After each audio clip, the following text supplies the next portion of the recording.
There it is. Okay. Took a minute to come up.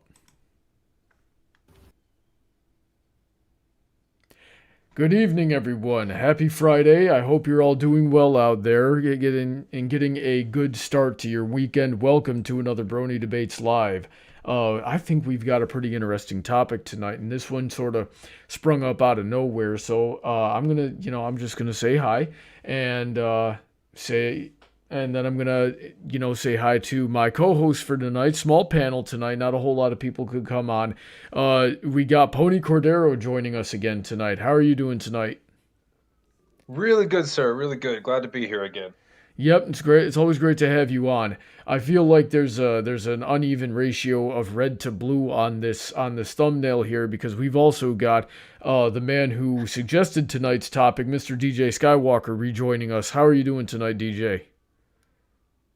I'm doing all right. Always a pleasure, Monsieur Brony. Yep, always a pleasure to have you on as well. So, why don't you tell us the backstory of tonight's topic suggestion, and then we'll take it from there. Right. So, as I explained to Brony and Cordero, the other day, a chat and I were discussing some bits about the leak Nick Conflone put out about Sunset Shimmer's season series, whichever it was going to be. Yeah, so let me stop you there real quick, in case anybody in the audience doesn't know. There was a Nick Conflone, the guy who wrote a few episodes of Friendship is Magic, but most of like the back half of Equestria Girls. Put out a leak for his plan for what the season finale for season 2 of Equestria Girls was going to be, and it involved the human Sunset Shimmer, and I thought it was a really cool premise. But DJ and another one of our patrons got into a discussion about that. So take it from there, DJ. Yes, it sort of devolved into. Well, I don't want to say devolved because that sounds like it got worse, but it was fairly cordial. About the part fan ideas have with canon. It started with thinking that canon invalidates fanon ideas, and they referred specifically to the ending of Pinkie Pie with cheese, and stating stories now with Pinkie going with a different romantic partner is invalidated. Okay. And it ended off with let me get the ending of, and then I'll let you go, Brony. It ended off with the idea that when series end, there should be things for fans to be able to exploit. Okay. Not that they're needed, but that they have to. And that sort of gave me some weird vibes. All right. So before we get much further, now that we've we're inside your head and we understand where the topic came from, let's give a shout out to the people that are making this podcast easier to be brought out. Those being the patrons, especially on the $10 and up tier. Those are Princess Heather Blossom, Shady Yoke Ministry, Sid McConroy, our guest here, DJ Skywalker, Autoknight, Emerald Spencer, Sodden, Girder, Senko, who also inspired tonight's discussion, Kyle Christensen, Stephen A. Wilson, Rek, Rein-Kun, Princess Sunshine Sparkle, Bootleg Bard, and Dark Malcontent, author of the Metaverse series. Be sure to check out all their links in the description. They make their own good content too. And if you would like to get on the show, I'd love to have you. We just need to get you on the Patreon for as little as $1 a month, where you can come on the show and suggest topics and suggest games that we play on Friday Night Fights. Now then, DJ, you were at the epicenter of that cordial debate in my server there. What were your thoughts on what was said? Like, where do you stand on this issue? My stance is, when it comes to fan interpretations, fan fiction, all that stuff, canon doesn't matter. Canon is the main story. Canon is the main story. That is where all the ideas can spring from. But that does not mean canon dictates it. Okay. Because ideas and stories are your own, just happen to be inspired by the main. That does not mean that they have to follow the same path. Interesting. And Cordero, what do you think about the conversation that was held between DJ and our other friend in the server? Now that you've been given the cliff notes of the situation. Yeah, that's the thing is the cliff notes. It's hard for me to get a hold of the tone of the conversation, and I think that's a big problem online and social media. It's really hard to understand tone when you can't see people or at least hear voices. Like the three of us talking right now, we can hear the tone in each other's voices, so we can tell kind of the intent behind the words. Um, but like online or what I've heard of this conversation, I'm stuck between it's either like someone's being pretty harsh and making a lot of assumptions and a lot of generalizations about fandom and what's considered canon, or someone's just kind of giving their opinion and it's not a big deal. And the way that you tell the difference between that is the tone of their voice and their demeanor and how they're, you know what I mean? It seems Yeah. like DJ took it as, wow, you're making a lot of like presumptuous, harsh statements about fandom and saying a bunch of definite stuff that has a lot of implications. But would that necessarily be what he was trying to get across if you were having that conversation in the same room or on headset with them? Well, Senko is a good guy. He's a really interesting character. He's got a lot of he's got a lot of thoughts, and when he gets to talking about his fan theories, in my symposium or in my atrium, he always gives you something to think about, even if you don't necessarily agree. But I don't think he's ever been malicious to any degree. So DJ, when you say he gave you vibes, can you be a little bit more specific? Mm, I mean, it didn't feel like it was malicious. Definitely not. I'm not trying to call him out. It's like you said. It gave me something to think on, and the thought process behind his words, just gave me the. Like I said, I don't like using the word entitled, but it feels entitled Uppity, pretentious. a little bit. Mm-hmm. Which may or may not have been his intention, and that is something we can't decipher without him being in the room with us and in the conversation. But he's Australian, so he's asleep right now. Um, Ha! Get wrecked. yep, Talking shit. yep. There's nothing worse than an Australian. Actually, yes there is, but it's a close second to Frenchmen. Hey, that's why the Oceania League of League of Legends died, is because Australia is terrible. Otherwise, you would still have pro League of Legends. Right. But now that we're done dumping on Australia here, yeah, so it's definitely interesting. Now, let me give you my thoughts here in the form of a story. Is that I used to try to review film fictions on my channel as well. I made a few videos reviewing film fictions, and a big problem that I had, apart from the fact that I'm a horrible grammar Nazi, and is that when a character interpretation was wrong, I deducted a lot of points off of that. So let's say like one of them was Sunny Skies All Day Long. It's a story about Princess Celestia disguising herself as a Pegasus to walk among Ponyville and hang out with Applejack just to be a normal pony for a day. Oh, that sounds fun. Yeah, it was a good story. But there were Sure, that's in parts. a comic. Yeah, there were parts in there that I was reading it and I'm like, that doesn't feel like Celestia. That doesn't feel like Applejack, right? And but the more stories I was given to read, the more I ran into that issue, and I had to stop because I couldn't reconcile the cognitive dissonance of I'm not watching the show. These are other characters that and the events are not necessarily supposed to align perfectly with the show.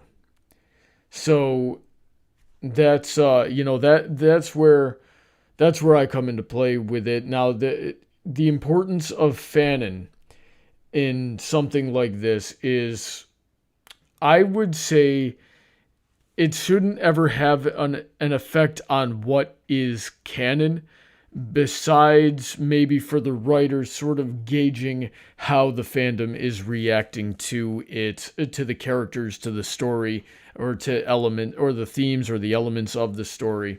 But when you so DJ, yeah, take us back here. He was saying that a show needs to have some loose ends for the fandom to play around with.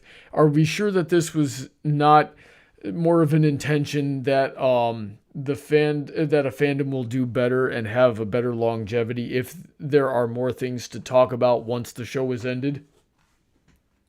Well, since he's been essentially called out, I might as well just quote what the part that got me thinking was. Yeah. He, quote, I just feel not every mystery/question needs a resolution, and that allows a fan to become more invested as they create their own stories about something. It helps a show be alive rather than a watched, done, and forgotten. Okay, so I would disagree with that assertion, because a show can be great and be remembered forever, right? Like I still remember Batman the animated series. I still remember Gargoyles. I still remember Samurai Jack. I still remember The Last Airbender because I talk about it at least once on every live stream, right? I also remember good things. Yeah, so that's the point. If it's good, it doesn't really need anything. The last, or not, I almost said The Last Samurai. The Samurai Jack had a conclusive ending that didn't really leave anything up to interpretation. There weren't really any loose ends. I don't know, whether or not that was the ending that it took was a good one is up for debate. We could say the same thing about several other shows out there that had an ending. Another one example might be Dan Versus. That show ended, but that show didn't have an overarching story to tell. So it's just a matter of how many more episodes do we think we could have pulled out of that concept kind of thing. So let me open the floor then. What do you guys think about what was said? But from I feel like Cordero should have the floor since he hasn't had a chance to give thoughts yet. Okay. So oh, my brain just went blank. But like with the fan, oh yeah, that's right, leaving things ambiguous. My opinion on that is that I really think that the author or showrunners, show creators, you really shouldn't worry about the fandom or make it a concern of whether you've left enough threads for them to have fun with in the fandom or interpret. You should just do what's best for your story. That seems really obvious, but basically, if you need to leave things ambiguous because that strengthens your story, do that. If you need to tie threads together because that makes your story better, do that. The fans are going to find threads to run with, whether you leave things ambiguous or not. And if you try to tie, as a creator, every single thread together and answer every single question to the point there's no way anyone could possibly take anything and run with it, that's a fool's errand. You will fail. There's always something that fans will run with, whether you tie together stuff or not. So it's really not the author's responsibility to leave anything for the fans. And the fans are going to do what fandom do, whether you do what you do or not. So it's really a non-issue for a showrunner. So I don't know why even come out and make a statement like, oh, you should leave things ambiguous for the fans. Don't worry about the fans. They'll figure it out. They'll figure out how to make two characters fuck if they want them to fuck. They will finagle whatever they want and have fun. You do not need to leave them breadcrumbs at all. So that's really a literal non-issue for me. I read a really good fan fiction one time that successfully shipped Spike and Lyra. Now there was a little it was called Of Lies and Liars, and it was a little bit of a stretch on the characters. It took Spike and gave him a little bit more notoriety within the universe than he had at the time the story was written. Like they made him out to be a merchandised celebrity and he had like action figures in circulation of himself, right? So, but that's just to reinforce what Cordero was saying. There is, I mean, Spike and Lyra have had one interaction in 9 seasons. And I think it was no, she's not. She's just got a rare disease with no known cure called cutie pox, and then Lyra flips out and runs away. And or that might not have even been Lyra. And if I'm mistaken, so they had no interaction through the whole series. And but they still found a way to pair those two characters together. So DJ, what do you think about what Cordero said? I mean, that's certainly the side I'm on, is that it shouldn't be a requirement to your storytelling to leave something for the fans. Because as harsh as this may sound, fans aren't necessary for a story. The story itself is what's important. Fans are a great bonus, but they aren't a requirement. Well, of course, a story can exist regardless of if anybody knows about it. I mean, the day I had at work today is certainly a story, but nobody needs to know about it, and it certainly wouldn't have any fans. You know?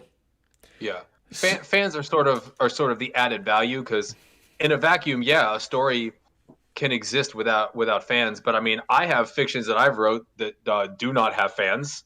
Then those things exist, but I mean, the fans is what adds value. That's what makes that engagement is what makes it worthwhile. Mm-hmm. So let's say you've got a story, and for whatever reason it's completely original. The characters are completely original, but for some reason you keep getting a vague feedback from the people watching your story that the characters are horrible, and they don't like them. Maybe they have no redeeming qualities. Maybe they're inconsistent, something like that. And for all we know, the feedback you're getting is different from person to person, so there's nothing consistent. At that point, you're seeing in your feedback varying degrees of the fans' interpretations of your story or your characters and how they think it would make the story better.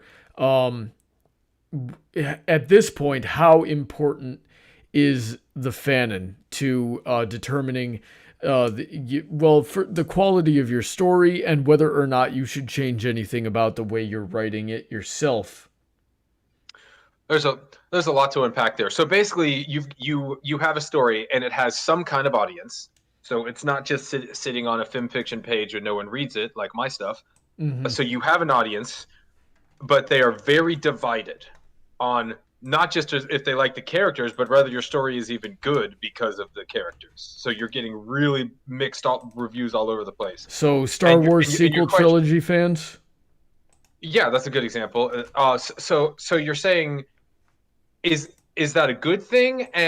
And should you adjust what you're doing in reaction to the fan response? That's kind of what you're asking? Yeah, is it important to gauge the fan response of your characters if you're thinking about changing anything, or when you're considering the path that you should take in your story? Is the Fanon interpretation important? That's a money question. Because if you are just doing your art and making your story in a vacuum, you should do whatever you're going to do and tell the story you want to tell. But in a lot of cases, if you have some kind of audience, you've got eyeballs, you've got readers or whatever, there's probably some sort of money involved. So whether it's you want to make your money on your Patreon or whatever, or book sales with your story, yeah, actually responding to fan reaction may be important for maximizing your profits. And sometimes you're on a licensed product, or you've got people above you making decisions like DHX with Hasbro, stuff like that. You've got other people with the pocketbook saying, hey, we need to make the most money possible. So in a money situation, a lot of times, yeah, you're going to end up in a situation where, well, half of my audience hates the way the characters are going, so I should probably make adjustments to please more people, because then I'll make more money or I'll get a broader audience. So to simplify that, it would be yes if money's involved. That's a hard yes. You're probably going to have to respond to fans and make fans happy at some point. If money is not an object in your story and you're blessed in that way, then dude, you're the artist. Be the artist. People can love it or hate it. That's their problem, not yours. So it's all about the money on that one. And DJ, what do you think of that? I mean, he's certainly not wrong about the money thing. Mm-hmm. But I think it does track back to what I said, is that the fans can be a help, but they're a bonus. They're not a requirement. They help, but they're not needed. Now, I personally hold artistic integrity over things like money and fans and things like that. And if I had a story to tell, there's probably a reason I'm telling that story. And if I send my characters in a certain direction, then there's probably a reason that I'm sending them in that direction to do whatever it is I'm having them do. I probably would not put too much stock into what a fan had to say, because I'm sort of at peace with the fact that you can't appease everybody, and your story will never be able to appeal to everybody. So I just make things I just make things that I enjoy, and the audience will be there because you reap what you sow, and you attract like-minded people. So people are going to, if you try hard enough and you put yourself in the right areas, people will see what you're doing, and you will develop an audience from there.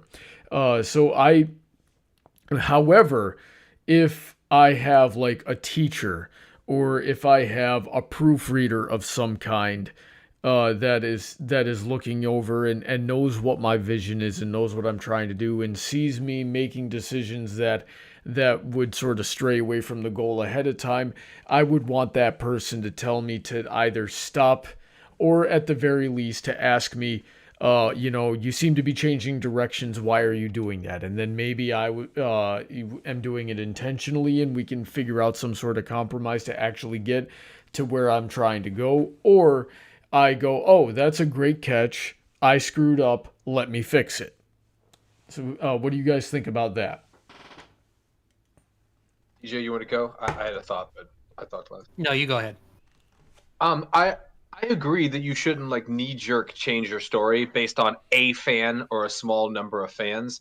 I also agree that if you just make what you love, that's going to attract fans that are into what you're into. So those are definitely very true. But I guess what I was getting at is that even if you're a small creator and there's not a lot of money on the table, if you're getting a large amount of your fans over an extended period of time having a negative reaction, or just not a very good reaction to a certain way your story is going, or the certain way a character arc is going, that might be something that you want to address, or want to at least figure out what makes people feel that way. Because if you're a small creator and you're writing with your heart and you grab an audience, then yeah, those people are probably like-minded people that like what you're doing. But then, if those same people are like, "Ooh, I don't like what this is going," you got to remember you attracted people that liked what you were putting out, and now what you're putting out isn't working for those same people. It's probably very important to figure out why. Even if the solution is these people need to just trust me as the author. I know what I'm doing. I'm going somewhere, and when we get there, you're gonna like it. Or you know what? They might have a point. I might have strayed over here. Maybe I should rework what I'm doing. And that's something that the author has to do and search on their own. But a long-term, large percentage of audience negative reaction definitely needs to be addressed by the author and could result in a story or character change. I'm inclined to agree with you from personal experience. The only people I've seen that suddenly veer off their characters, it's actually usually the fault of a whole writing crew that's not talking to each other or not paying attention to the Bible of the show. And the only people that do that are, and then they get all this bad feedback and they're not listening to the fans, are bad writers to begin with.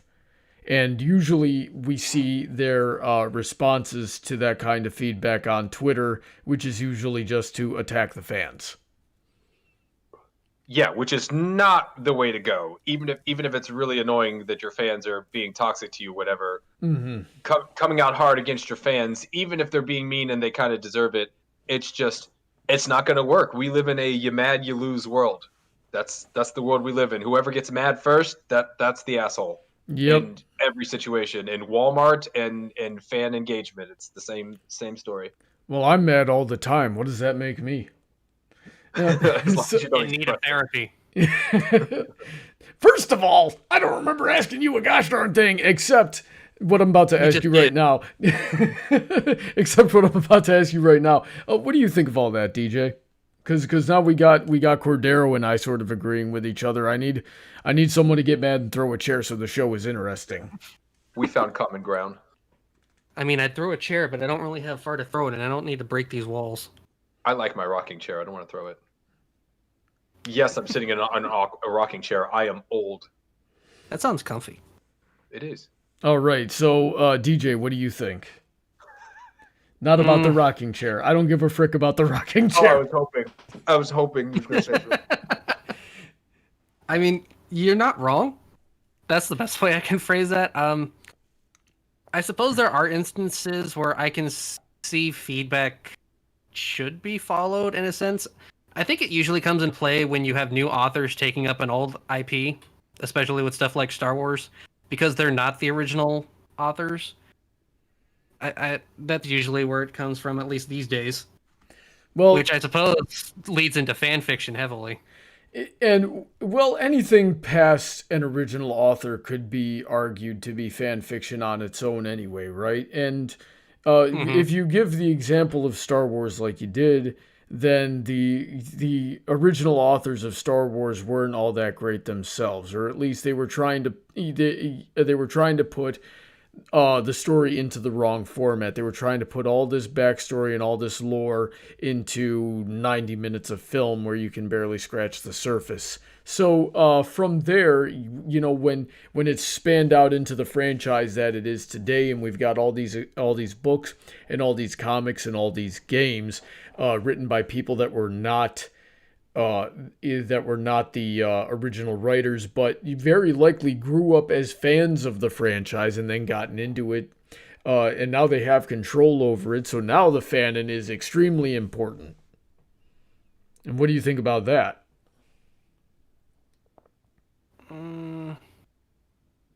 I don't. Something about that phrasing turns me off. About the fanon suddenly being important through that.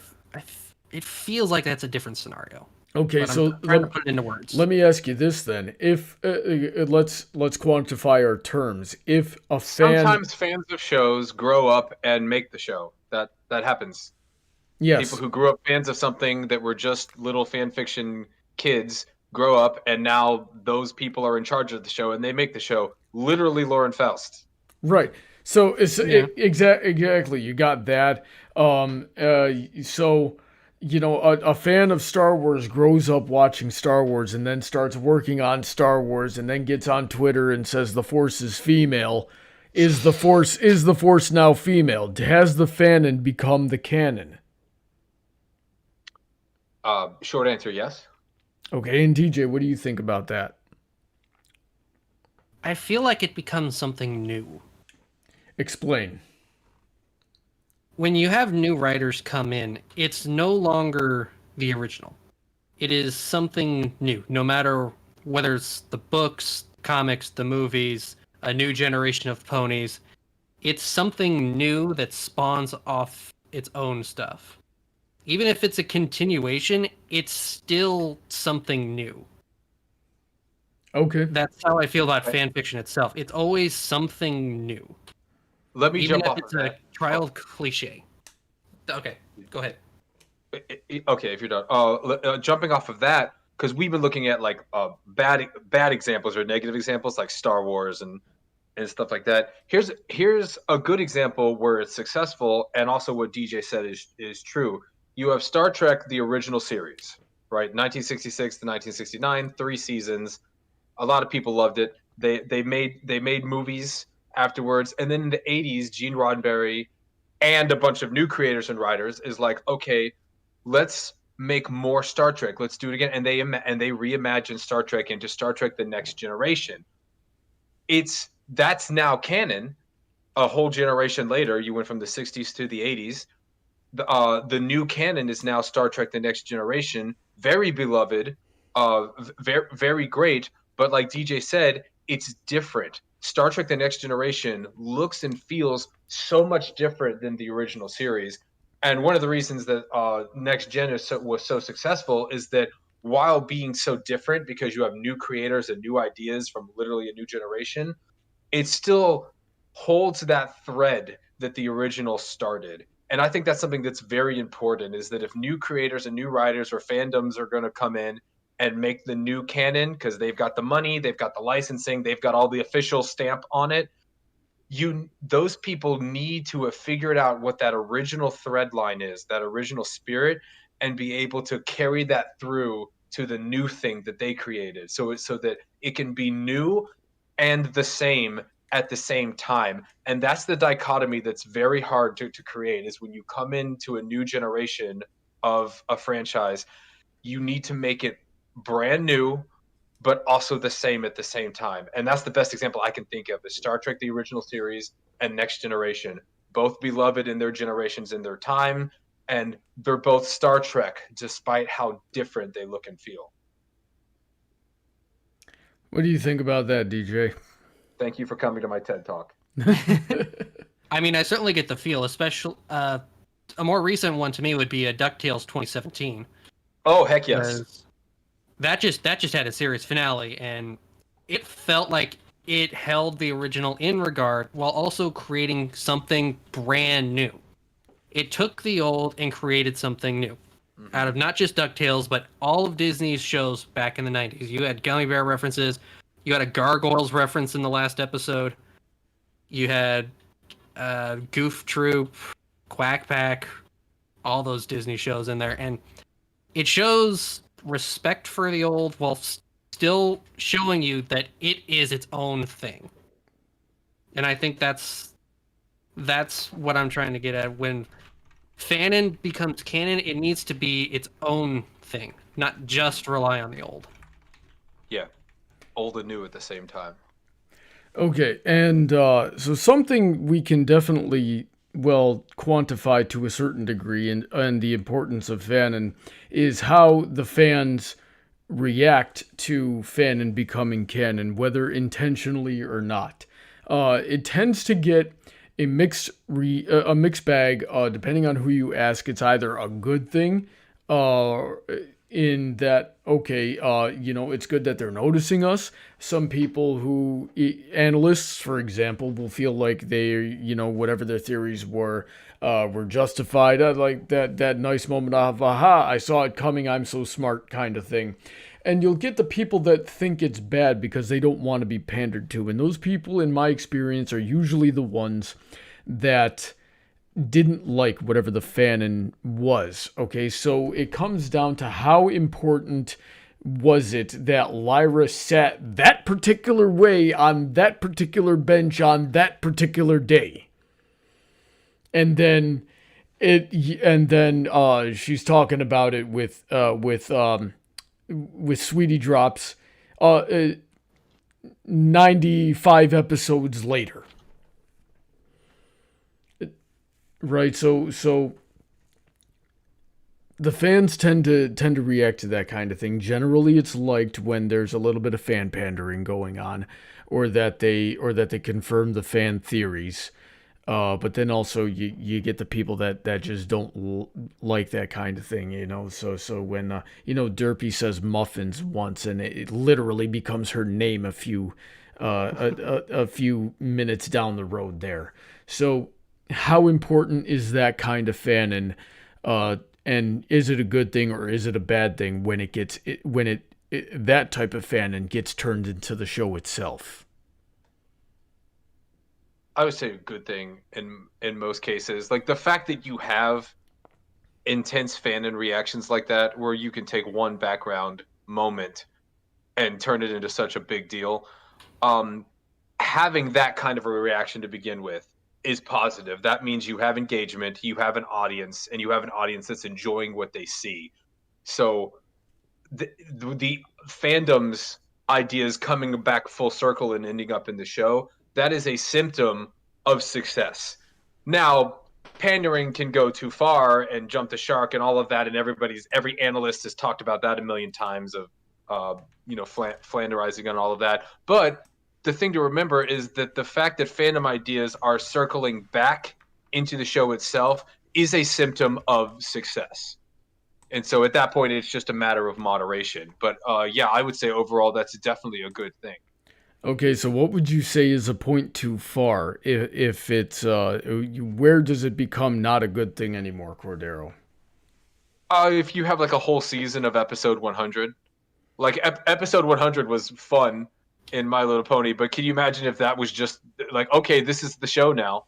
That that might be an extreme example, but yeah, that would be going too far. It's when you no longer have the creative drive. Remember that thread, that through line of old and new at the same time, but keeping the spirit of what's been created and the tone of what's going on. A fandom is a great way of seeing that people are getting into that vibe. But a fandom doesn't always have the best ideas or is able to curate good content in that way. Not always. Sometimes yes, often no.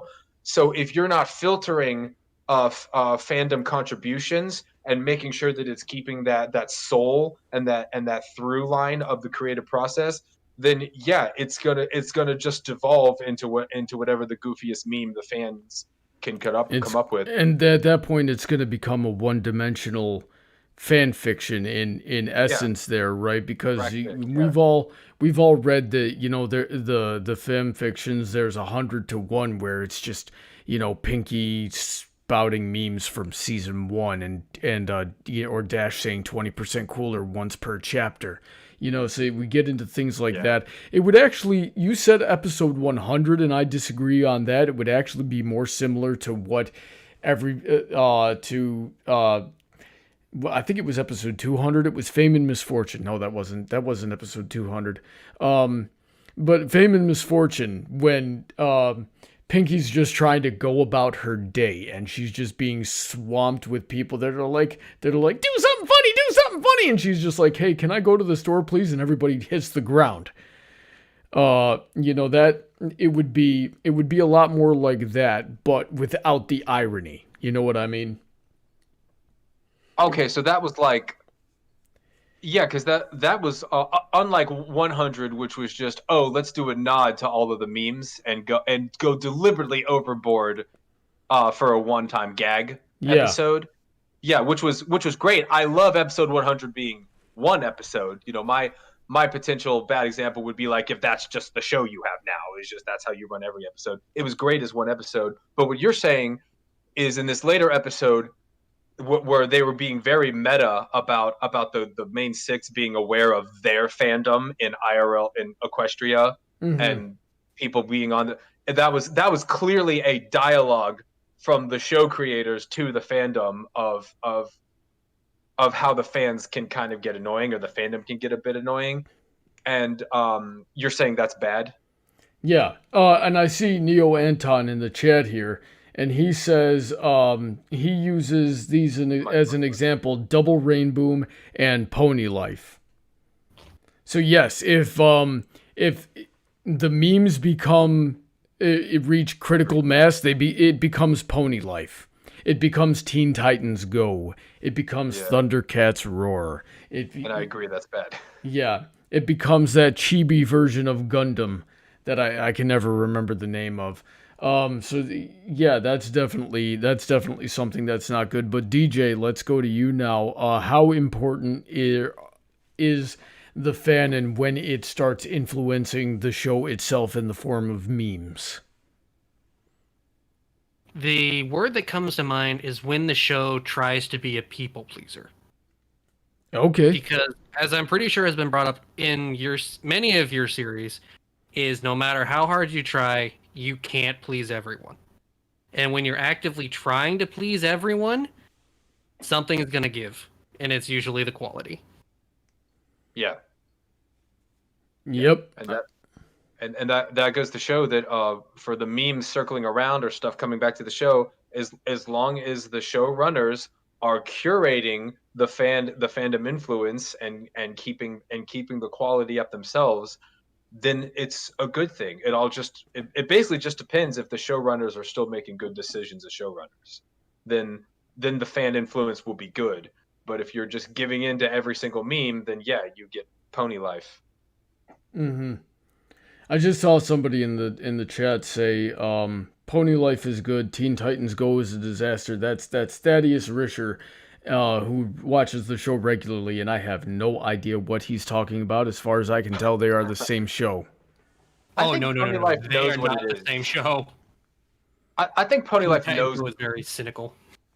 Teen Titans is cynical. It has that tone. I think Pony Life knows what it is, and I don't think Pony Life was ever supposed to be. It was never the next gen. It was never, this is the show now. It really was sort of a, hey, here's an unhealthy snack. Here's some sweet candy gushers that we're going to throw at you for a little while. And it's just a bunch of jokes. Like, it knew what it was. Like, we're going to have more My Little Pony at some point. Don't worry, this isn't the show. This is just like a little side sock puppet show that we're doing for fun. And that's why Pony Life never bothered me, and it was never like, oh no, they ruined it, because they didn't. They know what they're doing. They're having a go. It does sound like the voice actresses are having fun doing that. Yeah. Oh, there's definitely that, which is good. You know, I'm definitely happy for voice actors that are enjoying their job. I don't know. I took in Pony Life and felt like I ate a Christmas peanut. Which is a little bit of inside joke there. So I'll tell the chat the story real quick. When I was 15, my younger brother came up to me with a jar of wasabi nuts and said, "Hey Brony, would you like to try a Christmas peanut?" Because they were green and I didn't know what wasabi was. So I took a handful of these things in my hand and stuck them all in my mouth and then died. So that's what Pony Life felt like. I was expecting something good and died. Yeah, and Brony takes the spicy food like Conor McGregor takes calf kicks. Oh, that's mean, but true. So yeah, just imagine a whole palm full of wasabi, okay? Yeah. It was literally that, but that's that story there. Ironically, Dustin Poirier makes his own hot sauce. Good to know. So, DJ, are there any other points you wanted to touch on for this topic before we get into the audience participation segment? I think there is the one bit I feel hasn't been mentioned too hard is we've been talking a lot on the showrunner's side, but what about on the fans' side of this? Ooh, yes, thank you for bringing that up. So give us some thoughts on the fan side so we can talk about that for a little bit. I think especially nowadays, fandoms are taking themselves too seriously. With all the ship wars that happen online, how people get their lives threatened over who they ship on Twitter, I feel like fandoms are getting to the point where they're forgetting what they are. And that's supposed to be an appreciation of a media, of a product, of something they enjoy, and are turning it into like this life and death kind of thing where they feel they're the most important part of the show. And also not getting treatment for their rampant mental illnesses. Because that's on many fronts, but that's not exclusive to fandoms. Right, of course. But that's obviously, in my opinion, and I will say this all the time. In fact, it might not even be an opinion. The only people I've seen do that are pretty not well in the head. I see Emerald Spencer in the chat, and he says, "Cough, Ruby fandom." Whew. There was also, I think it was She-Ra fandom. Yeah, I was also thinking Tokyo Ghoul. Wasn't it Tokyo Ghoul where the fans were expecting some ship that didn't happen, and on the scale of thousands were sending death threats to the creator? Oh my lord! I've Wasn't never that heard of the Voltron? show. Voltron definitely did that as well. I mean, shoot, remember that game that Aaron Hansen and the rest of the Game Grumps developed it. What was it called? It was like Dream Daddy. That's what it was. Soviet jump game? No, it was Dream Daddy. And within with Markiplier. 3 hours of that game releasing, people were getting death threats over the path they took in that game, their favorite characters, the ships that they had. So, yeah, in this case, we're going to say Fanon is not important. Get a life. At least that's what I'm going to say. Does everybody agree with me? In regards to taking it to the point of like IRL death threats and taking it that seriously, yeah, get a life. If you've ever felt the need to send a death threat to a show creator, that is, it's like, why? What do you have going on in your life that like, what's that going to help? It's obviously an empty threat. You don't plan on following through with it. Like, what are you getting out of that? Like, I don't even understand. Well, a lot of it's turned into suicide baiting.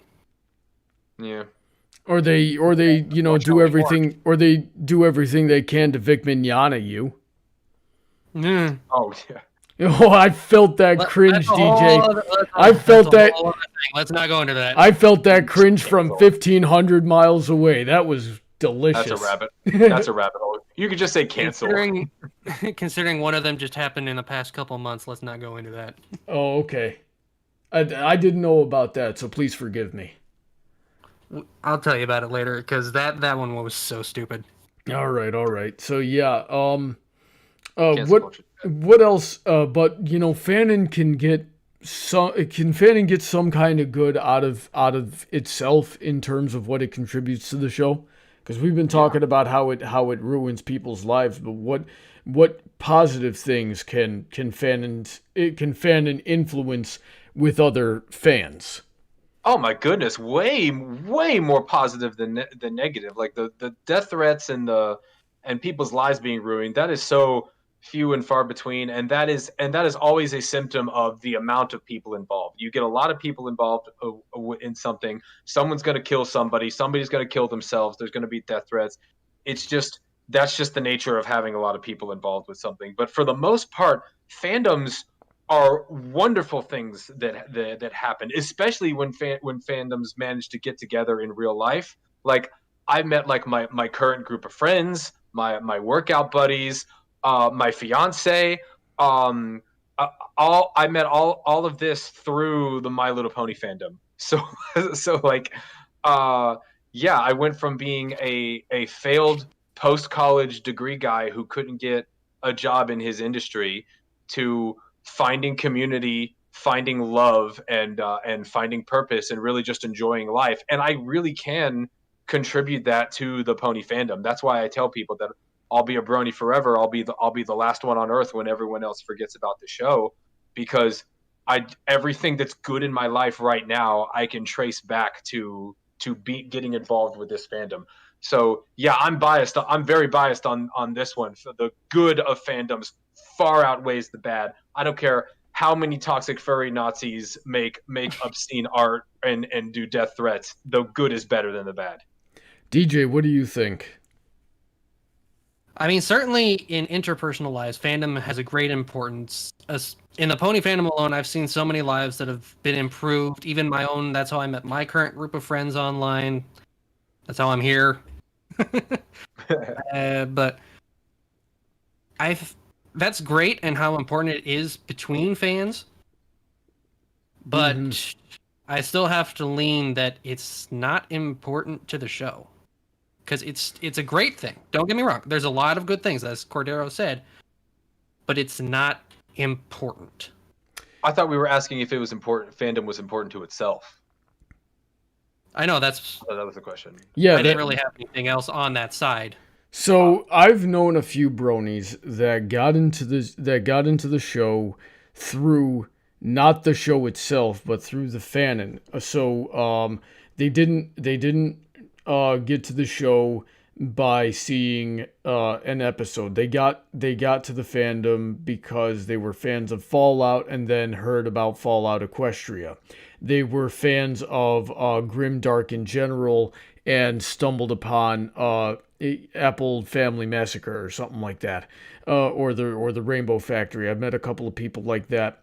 I've met a couple of guys that got to the show because of those animations of I forgot who made them, but it was ready. It was the Ready to Die animation with the Andrew WK song, and it ended with Pinkie Pie blowing up the planet with a spirit bomb. Yeah. After after doing a Happy Tree Friends on the rest of the main six. Yeah. Oh, Smile HD. Thank you, Smile HD. Yep, I'm glad. And and some of them had not even seen the show. I met one guy who had only seen a couple of the episodes of the show because Pinkie Pie's voice caused him physical pain. He just had sensitive ears, and Pinkie Pie's voice was right at that perfect pitch that irritated whatever he had going on with his eardrums. And so he was in through fan comics and the IDW comics. In which case, you're going to get a lot more fan references, and you're going to get a lot more fanon coming through. And in which case, yeah, if it takes that to get you to the real meat and potatoes of what Friendship is Magic is, or it doesn't even have to be Friendship is Magic, the good parts of any show, because if a show is good, there's something to be learned from it. It will just, even if it's not intentional, it will inherently be there.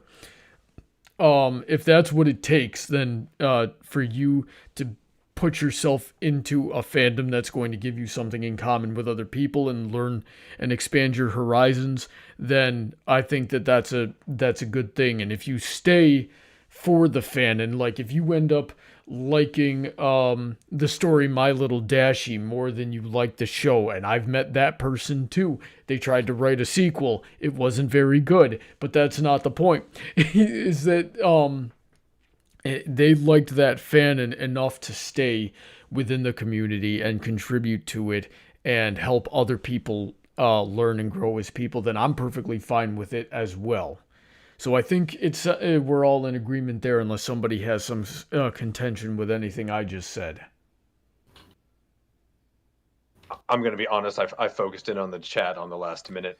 That's perfectly fine. I'm seeing some interesting stuff there, especially Ender Pup's latest comment there, and I got something to think about that. I see Krishna Gupta saying need to go by. Thanks for tuning in, Krishna. I've never seen your name before. I hope we earned your future viewership.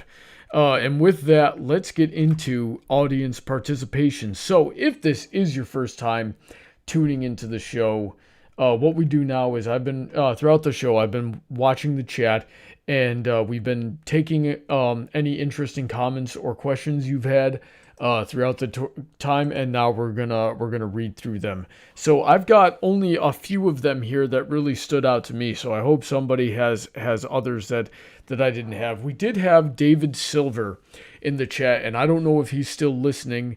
If so, hello, David. David, I would call that man teacher. He's one of the best writers in the fandom, in my opinion. And he says, I leave loose threads in my own work, knowing that fans will tear into them, or I might come back to them and address them if I want to. Both endings are great and can even exist simultaneously. What do you guys think about that? Wow, maybe my workout is catching up to me. My brain interpreted that as word salad. Can you state that again? Okay, so David Silver, a author himself, he does the Pony Finder RPG books, and he writes a lot of FiMfiction as well as stories elsewhere. He says, I leave loose threads in my own work, knowing that fans will tear into them, or that I might come back and address them if I want to. Both endings are great and can even exist at once, which I interpreted as simultaneously. So so he's saying he purposefully leaves things open to fandom interpretation, and for those who are reading his stories to add their own opinions to them. So what do we think about that? That's great, because that's he came across that organically. that services his stories well, and it gets him engagement with his audience, and he uses that as a tool. So that's absolutely fantastic. And if that's working, you should continue doing it. I think the point we were getting to earlier was that thinking that it's a requirement or that in general everyone should leave threads open for the fandom. I think that's flawed to think that that's like that should be a rule or that means you're doing it right versus doing it wrong. No, leaving things ambiguous is just a tool. It is a writing tool like any others that you can use, that you should use for your benefit. And if it doesn't work for your story, then don't do it. Clearly that's working for him, so fantastic. Okay. And DJ, what do you think about that? I mean, as an author of his own works, that's his decision to make. He is perfectly capable of doing that. If he wants to leave threads for fans, or if he just wants to save stuff for later, that's his choice as the author. And like Cordero said, that the contention I had was that it should be a requirement to leave stuff for fans, which I feel is a poor rule to have. And it's very presumptuous on the author's side, and I wish there was another word for it. Very entitled on the fan side to expect that. All right. Super Planet says, does every franchise require a fanon to thrive? I mean, I don't. Yes. How so? Well, I'm equating fanon to audience. Like if you have an audience that's large enough to make money, you have a fandom. It's just an organic occurrence, especially in the modern age of media and entertainment. So yeah, if you have an audience, you will have a fandom. So like that's a package deal. So I would say necessarily yes. Alrighty then. And DJ, what do you think? I don't know. It's kind of hard to describe it. I mean, there are works where when they come out, they don't have a lot of fans, but over time they gather them, which I'm not sure if that qualifies. Like, I'm specifically coming to mind is the Iron Giant, which as a movie in the theaters was a big flop, but found a home on VHS and network runnings of the movie. Yeah, it got a cult following, which is a delayed fandom, which is still follows what I said. It is a sign of success to have a fanon. There's also the quintessential example of such a thing might be the works of H.P. Lovecraft, who was practically unknown while he was alive and didn't really and then was, you know, obscure known mostly, if I can get past my own stuttering problem, known mostly by people who play Dungeons and Dragons, which was an extremely small population until the year 2000, and then started growing from there as more people just became familiar with what Cthulhu is. Yeah, I'm gonna ignore that you said Cthulhu, but yeah, a lot of people don't get fanons until after they're dead. You know, delayed onset fanon, but yeah. Cordero, please tell me the correct pronunciation of an otherworldly demon that is unpronounceable by tongue. The colloquial one that's pretty much most people say is Cthulhu. Okay. TH. All right. Doesn't that also follow under that it exists? It's survived without a fandom. It survived in the sense that it exists. But success. Yeah, I'll say success equals having a fandom. If you have a fandom, that means it was successful. Unless you're measuring success as I did the thing. If that's your measure of success, then well, yeah, you did it. But if you're measuring success as acclaim, money, response, critical success, all of that requires eyeballs to hit the media and to respond to it. And if it's positive, you get a fandom, and if it's negative, you're a joke and forgotten. Maybe I misheard the question. I didn't remember success being part of it. Wasn't it? Is a fanon required for success? What was the original question? Is fanon required for a franchise to thrive? So can you be a successful franchise without fans adding their own theories into your canon. Oh, okay, that's another qualifier because it sounded like the question was, can you thrive or can? Yeah. Okay, so that's interesting. I can't tell if we're actually live right now. Yep. We It's are. not buffering anymore. Okay, so thank you guys for bearing with me. Gosh, I should probably not put tonight up on Patreon.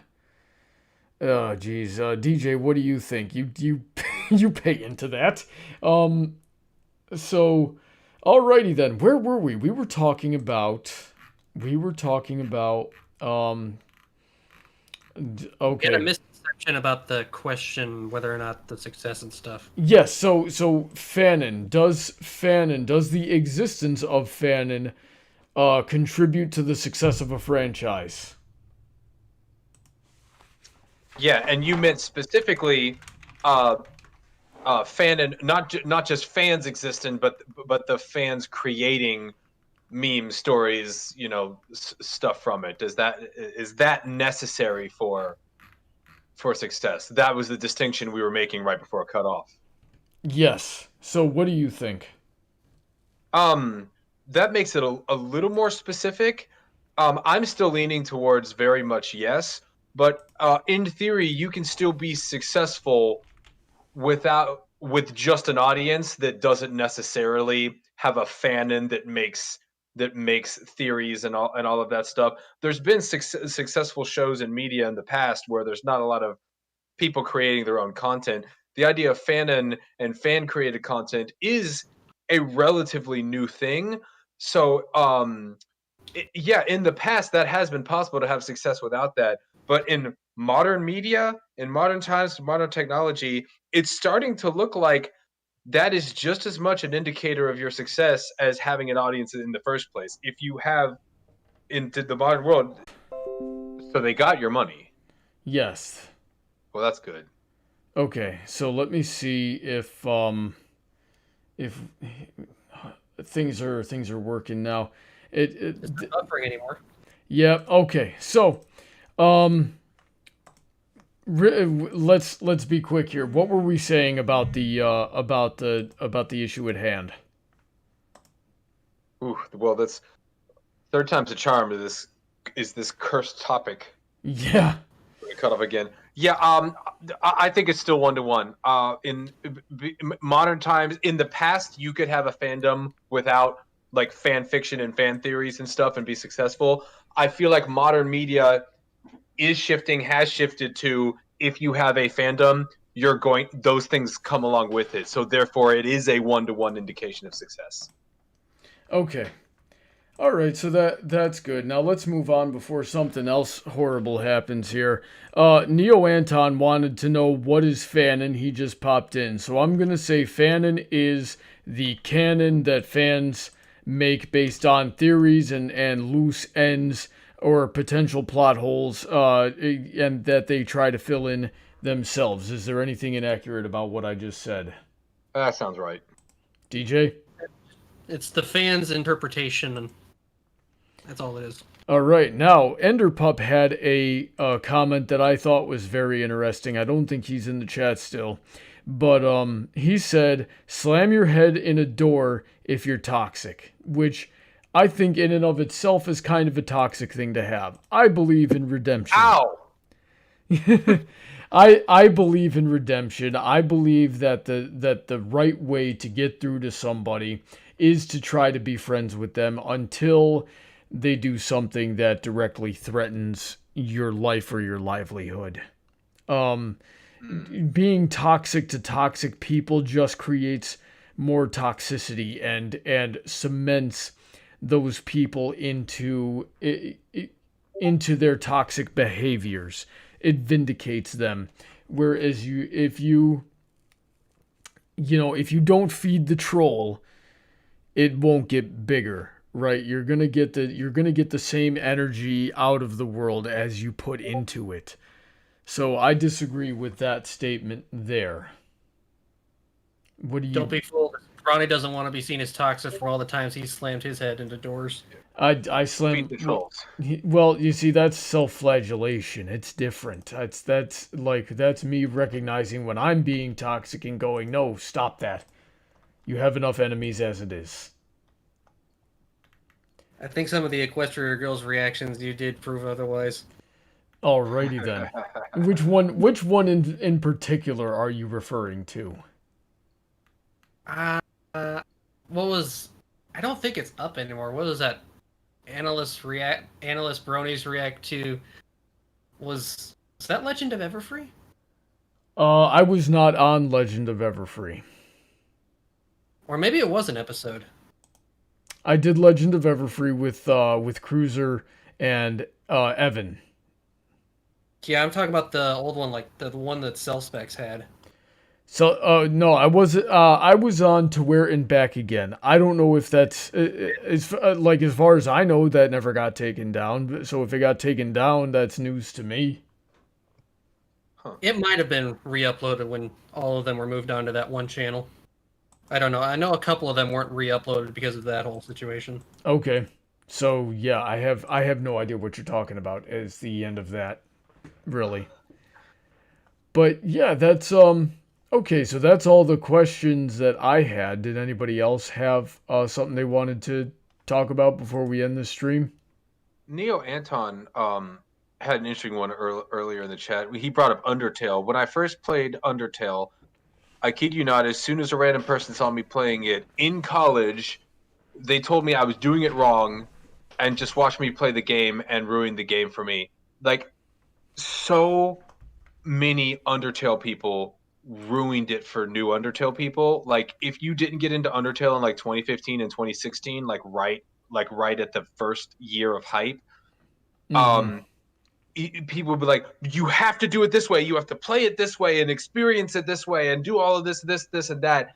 And it was a pandemic of people, like it was literally worse than COVID, of people just shitting on you if you didn't play the game exactly right. It's like, just let people stumble into their own neutral run. That's what you did. You didn't play it correct on your first run through. You stumbled into this stuff. And that's how the game is designed, is for you to stumble into a neutral run and then start figuring it out and get all this replay value of it. And then now I see what the full storyline is out of Undertale, which is how everyone else discovered it in the first year. But God forbid you try to get into Undertale in like 2018 or something. So yeah, that one resonated with me. I'm sorry, Neo Anton. That's a serious mood for that whole fandom. I knew 3 people. In fact, Cordero knows them as well, or knew them, however you want to look at it. But I could name 3 people that were like, I'm leaving the Brony fandom, and I'm joining the Undertale fandom. And they were all 3 of them turned out to be horrible people. Just horrible, some of the worst people I've ever met people. And if it wasn't, and I know a good 10 others that include those 3 that did the same thing, but with Steven Universe. Yeah, and I did the smart idea of joining a cosplay theater troupe with those awful people. Yeah. However, we had a good crew though, other than the horrible people, because I met my wife in that group. Yeah. So, the good with the bad, I guess, but like, yeah, right. I didn't understand why they needed to leave the Brony fandom today. And that's when I realized, well, that's just because the Undertale fandom and the Steven Universe fandom are toxic, are just toxic by default, and Friendship is Magic is not toxic, so it no longer gels with them. If that makes any sense, right? They can't be in only one fandom. Yeah. Can't be, which is a weird take. Right. Well, so yeah. Some people dive so deep into a fandom they literally can't be in multiple fandoms because their fandom is a full-time job. Hit Brony. No, I mean just being obsessed with it, not like actually doing something or monetizing it. Brony.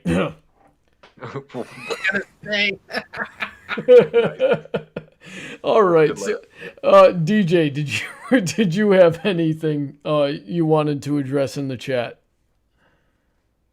No, nothing from the chat. Okay, so in that case, that's a good spot to wrap it up before my internet craps out on me yet again. Right.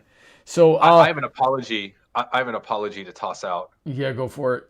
Believe it or not, I would like to apologize. I listened to the last stream I was on 2 weeks ago, and I made the comment that I was dry on scotch, and you said, "How can you be dry on scotch? It's a liquid."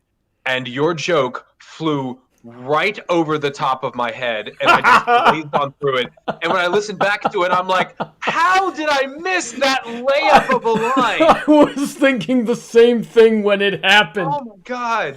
Yeah, I'm like, I didn't hear you at all. You're like, how could you be dry on scotch? And I'm like, I've been cutting weight and all of that. It's like, oh. So I'd like to apologize for that failure. Apology accepted. Maybe I won't kill you tomorrow. Great. Alrighty then. So thanks to everybody for coming out, for the 11 of you that stuck through the technical difficulties. I'm so very sorry for that. Probably won't put tonight on Patreon for that very reason.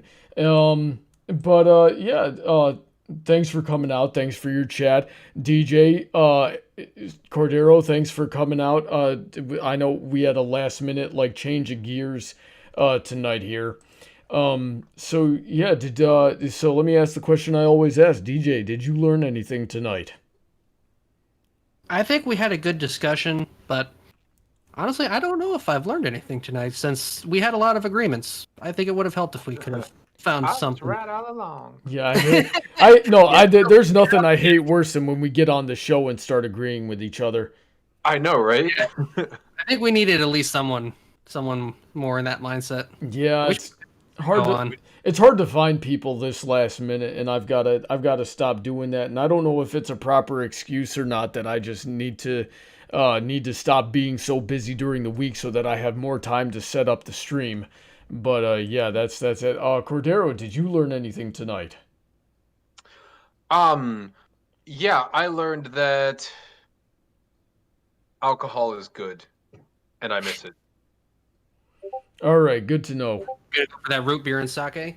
I'm gonna go for it. That's some chat memes from when the stream was down. Yeah, shoot, root beer and sake. I don't like alcohol, so I don't really know, but I know what sake tastes like, and I don't see that being a good combination.